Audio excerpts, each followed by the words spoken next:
everyone. Welcome back to the Like a Boss podcast. I'm your host, Loralyn Mears, and I have got serial entrepreneur Trung Tran. Not only has he, really done a lot of things differently with his time in Silicon Valley, but he's also been a captain of the U.S. Air Force. So first, we have to thank him for his service there.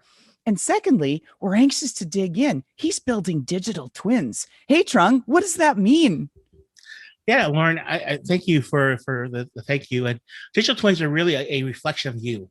Based on the data we collect from you, we want to be an accurate reflection of who you are today and what you need to work on. And so that we can actually help you suggest ways for you to improve. So what does that really mean? Maybe put it in the context of an example. Everybody understands baseball and baseball players. Tell us about the work you're doing with them. Yeah, absolutely. Like what we want to do is be able to look at their physical state, their mental state, and their emotional state. So we do a bunch of surveys about 5 minutes a day. We walk them through like a physical routine to see where their body aches and pains are. And then we give them a list of suggestions and input into their routine so that, every day they know exactly what to do to get ready to go play, right? And generally it's a routine thing because you have to take multiple days together to get the results. And so we can't just prepare the day of the game. We're preparing for the entire week. And we're just giving suggestions of things to do all through that week to address things that we're seeing in their data that they need to work on. So does that mean okay, you take a look at my Fitbit and go, oh, geez, Loralyn, you've been a slug. The last 3 days, you've only accumulated 100 steps over 3 days. This is a problem. You've got a big game coming up. I'm going to put some stuff on your calendar that says you need to do 1,000 burpees, stat, 10,000 push-ups. I mean, is that the kind of thing you do? Yeah, that's the kind of thing we do. I mean, it's not that, you're not active. We're like, sometimes you do need a rest. We look at your recovery and say, okay, so we're looking at a lot of different other factors, not just, where or not you're active. Like some people get hurt, especially in the baseball season, you don't want them to do a lot of stuff, right? And so it's really a holistic view, balanced view of what to do next. But yes, we give you suggestions every day what to do. So I think I may have glossed over it in the beginning, but you're the founder of Amplio.ai, which I think is important so that people can go check out.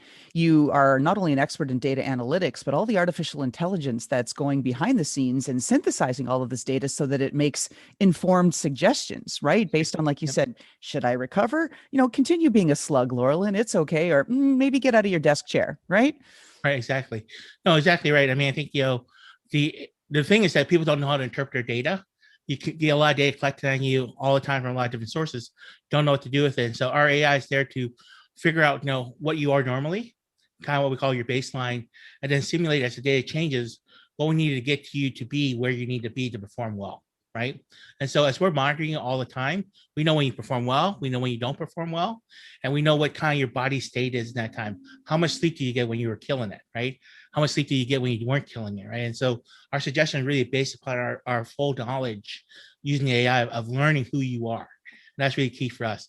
We need to learn each individual by themselves and figure out what works for them, what doesn't work for them, and how best to address their problems. So does that mean 10,000 steps? That may not be right for my body and for what I'm trying to do within my role. Or does it mean I need maybe 5,000 or maybe 50,000 a day? Is that the kind of thing you do?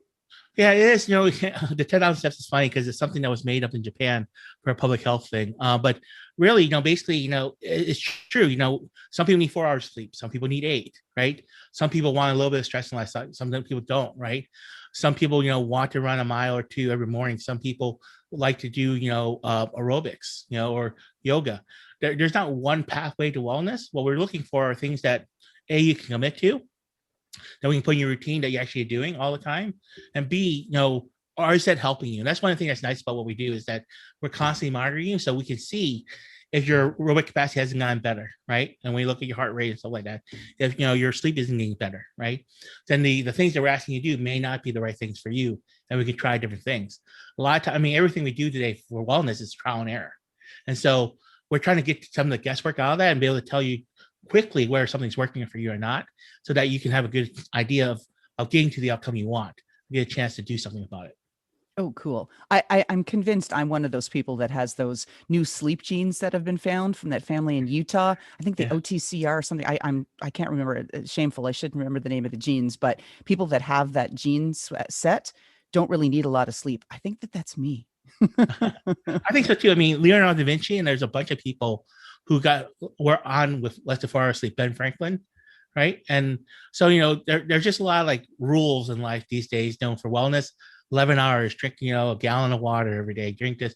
And it's not true. Keto is not for everybody. Coconut water is not for everybody. And really, how do I know what's good for me? And a lot of times there's just a lot of misinformation out there, and you're trying a lot of different things, and there's a lot of discouragement. I think that's one of the real problems, is that you don't want people who are trying to get better to be discouraged because they try something that they have no way to assess its impact and no idea to assess whether or not it's the right thing for them. So you're saying it might be a little bit of baby steps. So it wouldn't be all at once and say, hey, Loralyn, here's your digital twin. Starting tomorrow, you need to do 18 miles a day running at an 8-minute, 30-second pace. And you need to cut your calories by 700 calories per day. And I mean, these things are unattainable, right? You're defeated before you start. So like self-fulfilling prophecy, right? Like, I'll never get there. I'll never be better. Yeah, I call that the January February problem. Right? People go into January February with like unrealistic expectations that they either can do that much work, right, and they overwork themselves, or that they'll get a huge amount of product to lose like 100 pounds in like a month, right? And that's just not realistic. But if we can show them that's not realistic, but this is actually what you can get to over time, then they can actually see, okay, I'm making some progress. I'm actually making I feel better. I make myself better, and we think that kind of feedback and that kind of incremental steps where you always know what your state is and how much you're improving was really what will motivate people to keep working at it, right? Because if you don't know you're getting better, then you just kind of like, am I wasting my time? What am I doing? And that's the thing that we want people to avoid. Give them the awareness that things are getting better. Give them the hope, and we give them the hope they'll continue working on it. So you've been at Amplio now for a few years that you kicked this off. What do you wish you knew? Like, all a few years later, you're like, oh, dang, I wish I knew that before. Well, jokingly, I wish I knew there was a pandemic coming, but but the reality is, it's I wish I knew more about how to deal with Gen Z and millennials. A lot of the people in the AI space are pretty young, right, coming out of college, stuff like that, and how you deal with them is a little different than as a Gen Xer, as a little older guy, kind of what our expectations are. So I think the biggest thing is how do you relate to them, and then and how you kind of explain to them, that their ideals of how work should happen isn't how like the real world works sometimes, right? And that sometimes you have to make some compromises, and that's the thing that we have to kind of teach them all the time. And I think I spend more time doing that necessarily than figuring out AI algorithms. You got to let them do that kind of stuff, but you got to manage them in a way that motivates them and keeps them believing in what you're doing. Yeah, absolutely. It's all about purpose, right? Start with why, Yep. as Simon Sinek says, why do you want to be here? Why do you want to do this? Well, because not every day is easy, right? Some days, you really earn your pay.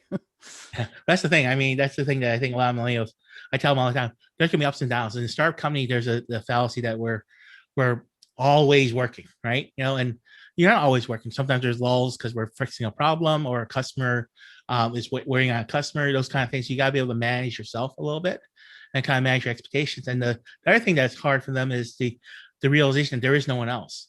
Like when you're a small company, there's like 9 of you and you have a job, there's not like 3 or 4 backups, or people doing things similar to what you're doing.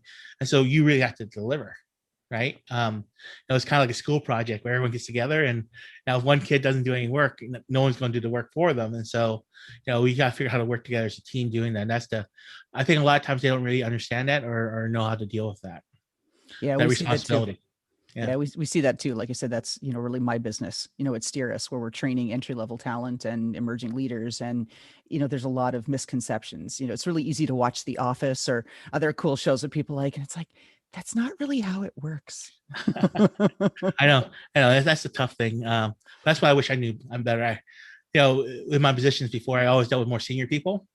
And so I didn't really build a lot of rapport with entry level people. And in startup companies, you have to, right? We can't afford the senior people. And so we have to kind of grow talent in house and get the kids where we want them to be, right? And be the future leaders of the company. That's right. Plus, the young people have like incredible new ideas Yep.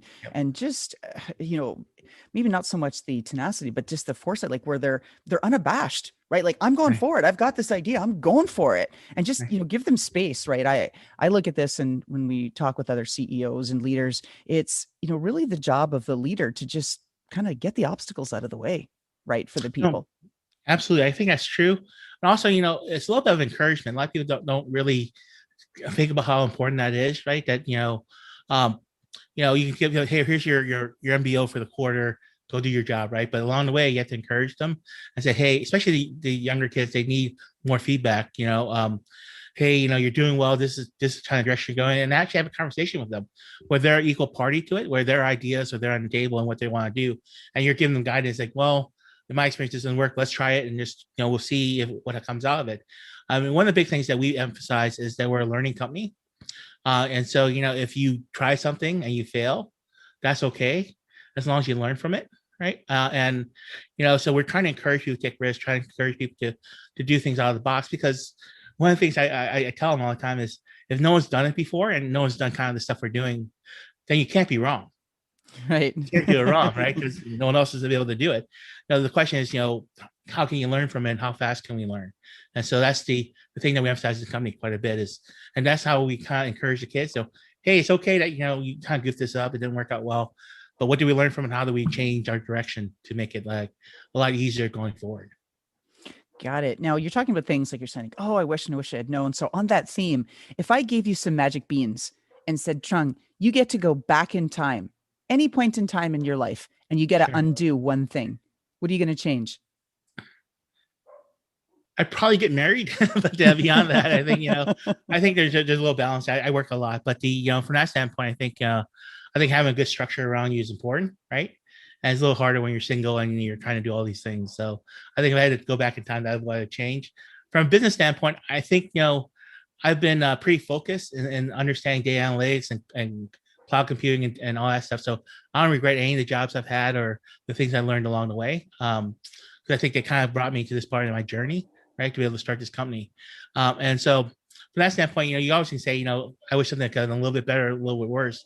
But it's always nice to know that, I am who I am for what I've done, and not worry about things that you can't control, and just kind of move forward, right? Exactly, exactly. Yeah. And as far as the marriage thing, it's never too late. I just read an article this morning. This 94-year-old Yeah. old woman from Alabama tried on her dream wedding dress and she married her childhood sweetheart. Oh, wow. 94. So Wow. never give up. And any dream that you want to chase, Sure. personal or professionally, it's all possible.